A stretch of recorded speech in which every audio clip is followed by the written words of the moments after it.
4 letter ഉണ്ടാവുകൊണ്ട് ഞാൻ 4 layer ഞാൻ create ചെയ്തേക്കാണ്. ഏറ്റവും ബേസിൽ നിന്ന് തന്നെ നമുക്ക് എഡിറ്റ് ചെയ്ത് തുടങ്ങാം. ബേസ് ലെയർ സെലക്ട് ചെയ്യുക. അവിടെ നിന്ന് തൊട്ട് താഴെ നോക്കുമ്പോൾ എഡിറ്റ് ടെക്സ്റ്റ് എന്ന് പറഞ്ഞ ഓപ്ഷൻ വരും. ജസ്റ്റ് നമുക്ക് ആദ്യത്തെ ലെറ്ററാണ് വേണ്ടത്. അപ്പം എൽ കൊടുക്കുക. കൊടുത്തതിന് ശേഷം താഴെ മൂവ് ആൻഡ് ട്രാൻസ്ഫോമിൽ പോവുക. അതിനുശേഷം ഈ ഡീഫോൾട്ടായിട്ട് മൂവിങ് ഓപ്ഷൻ, പൊസിഷൻ ചേഞ്ച് ചെയ്യാനുള്ള ഓപ്ഷൻ ആയിരിക്കും. അത് ജസ്റ്റ് ഒന്ന് സ്വൈപ്പ് ചെയ്ത് ഒറിജിനൽ പൊസിഷനിലോട്ടായി കൊടുക്കുക. ഓക്കെ. അതിനുശേഷം തൊട്ട് മേളിലത്തെ ലെയർ സെലക്ട് ചെയ്യുക. എഡിറ്റ് ടെക്സ്റ്റ് പോയിട്ട് നമുക്കിനി അടുത്തത് വേണ്ട ഐ എന്ന് പറഞ്ഞ ലെറ്ററാണ്. അത് ഇതുപോലെ തന്നെ മൂവ് ആൻഡ്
വേറെ ഒന്നും ചെയ്യേണ്ട. ജസ്റ്റ് ആംഗിൾ വന്നിട്ട് ഈ ഒരു കീ ഫ്രെയിം തുടക്കത്തിൽ, അതായത് സ്റ്റാർട്ടിങ് പൊസിഷനിലോട്ടായി കൊടുക്കുക.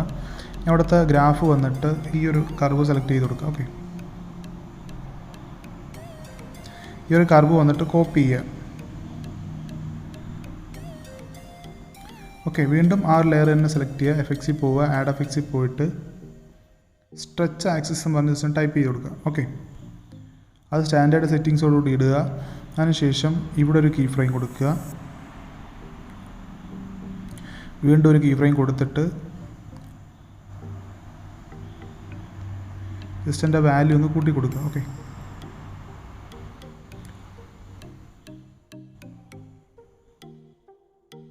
തൊട്ടടുത്ത ആംഗിൾ വന്നിട്ട് 90 വെച്ച് കൊടുക്കുക.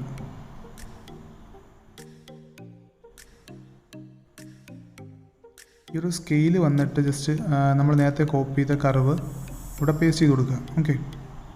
ഇനി അടുത്തത് വീണ്ടും ആ ലെയർ തന്നെ സെലക്ട് ചെയ്യുക. എഫക്ട്സിൽ പോവുക. ആഡ് എഫക്ട്സിൽ പോയിട്ട് ഡയറക്ഷണൽ ബ്ലർ എന്ന് പറഞ്ഞൊരു ഓപ്ഷൻ ഉണ്ട്. ഒരു എഫക്റ്റ് ഉണ്ട്. ജസ്റ്റ് ആഡ് ചെയ്യുക. ഈ ഒരു എഫക്റ്റ് വന്നതിന് ശേഷം ഒരു കീ ഫ്രെയിം ആഡ് ചെയ്യുക. തൊട്ടടുത്ത് നമ്മൾ ബീറ്റല്ല ജസ്റ്റ് മാർക്ക് ചെയ്തേക്കുന്നതിൻ്റെ അവിടെ ഒരു കീ ഫ്രെയിം ആഡ് ചെയ്തിട്ട് ജസ്റ്റ് കുറച്ച് കൊടുക്കുക. ഓക്കെ. ഫുള്ള് 0 ആയി കൊടുക്കുക. ഇനി അടുത്ത കീ ഫ്രെയിം വന്നിട്ട് ജസ്റ്റ് ഒന്ന് കൂട്ടി കൊടുക്കുക. ഇനി ആംഗിൾ വന്നിട്ട് അത് വീണ്ടും 90 തന്നെ വെച്ച് കൊടുക്കുക. ഓക്കെ.